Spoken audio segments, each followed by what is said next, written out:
Welcome to BaseballGuys.com. I'm your host on this wonderful Friday, Ray Flowers.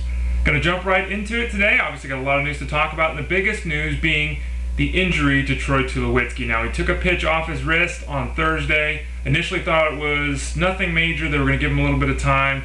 Original tests didn't show anything definitive. Unfortunately, follow-up tests have. Troy Tulowitzki is going to miss anywhere from 6 to 8 weeks. Jim Tracy came out and said, look, it's going to be at least 6 weeks. This is not a situation where he's probably going to make it back before then. He's got a broken bone in that wrist. What do the Rockies do? Well, they got a lot of players that they can kind of move around. Looks like Clip Barnes is going to become the everyday shortstop. Don't forget, even though he's played second recently, he was a shortstop coming up. The team called up Chris Nelson, who had a little bit of depth at that shortstop position. This injury looks like we're going to see a lot more Melvin Mora, so he becomes a real interest in NL leagues. Ian Stewart should stay in the line for every day at third base. So the Rockies are going to have to mix and match without their veteran leader, without their best bat, Troy Tulowitzki, for anywhere from 6 to 8 weeks. Another player on the Rockies that's got an injury is Carlos Gonzalez. He's out of the lineup on Friday. He's got a little bit of swelling in his knee. Hopefully this is a minor issue. This kind of came out of nowhere. Not quite certain whether this is long-term. He's being listed as day-to-day, so we expect him to, probably play at some point this weekend. But again, keep a close eye on that, because if Gonzalez and Tulowitzki are out, the Rockies are going to be in big, big trouble. Jake Peavy is another injured player. He's got some issues with the shoulder. We talked about it the other day. Ozzie Guillen came out and said there's something going on with the shoulder. Well, he's got fluid in that shoulder. Now, fluid in the shoulder doesn't sound very good to me, but the team was very heartened by the fact that they ran all kinds of tests. There was no structural damage that they found. Peavy had his start pushed back. It was supposed to be Friday. He's going to go on Saturday. Keep a close look on how he does on Saturday, but the team is cautiously optimistic that that fluid on that shoulder is not going to preclude him from continuing to pitch, avoiding the disabled list, and hopefully performing up to expectations after a slow start for the White Sox. Rich Harden, well, you know what you get when you're taking Rich Harden. He's even worse than Jake Peavy. He's always injured. In fact, he's injured, according to the reports, his gluteus maximus, which is kind of ironic because he's been a pain in the ass to a lot of his owners for years now. But Harden had an injection in his lower back gluteal area there. They're hoping that would speed up the process. He won't be able, recovery process that is. He won't be able to pitch this weekend. He'll hopefully get back on the mound on Monday and work his way back toward rejoining the Rangers lineup. Hopefully this issue will help. Hopefully that time off will allow the rest of his body to stay strong, because we know with Harden, he's in and out of the lineup all the time. Derek Holland, his teammate there with the Rangers, out with the shoulder issue, slowly coming back from that, working his way onto the hill, having some success in his last outing off the mound.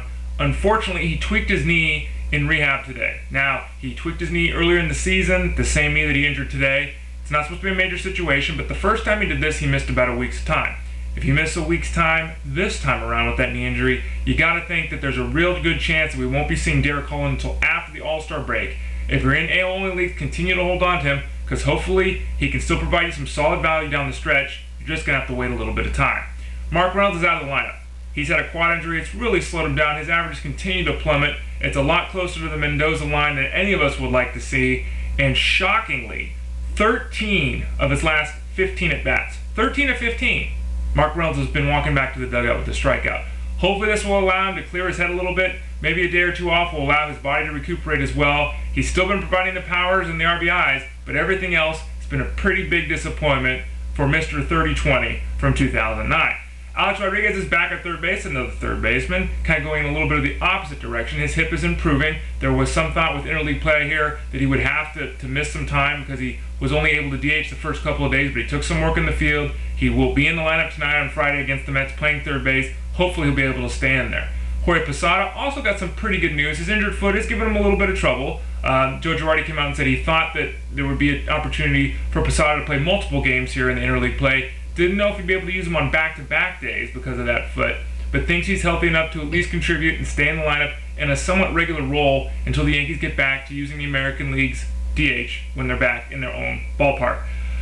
Returning on Friday, there's a couple of players as I close down around the horn today. We got Jason Bay and Orlando Hudson. Now, Hudson's back from the disabled list. He had an injury to his wrist. He's back. The Twins are still waiting on J.J. Hardy, the other middle infielder there with the club who's got a wrist injury of his own. But O-Dog is back in the lineup for the Twins on Friday night. And Jason Bay, back with the Mets, had a little bit of tweak in the lower body. He's feeling better. He missed a couple of days. Doesn't look like this is going to be a major issue. He's back and hoping to add to what has been a really, really strong run by the Mets of late.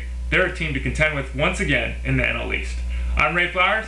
It's BaseballGuys.com. Thanks for joining me on Around the Horn. Enjoy your weekend, and don't forget to visit me at twitter.com/BaseballGuys.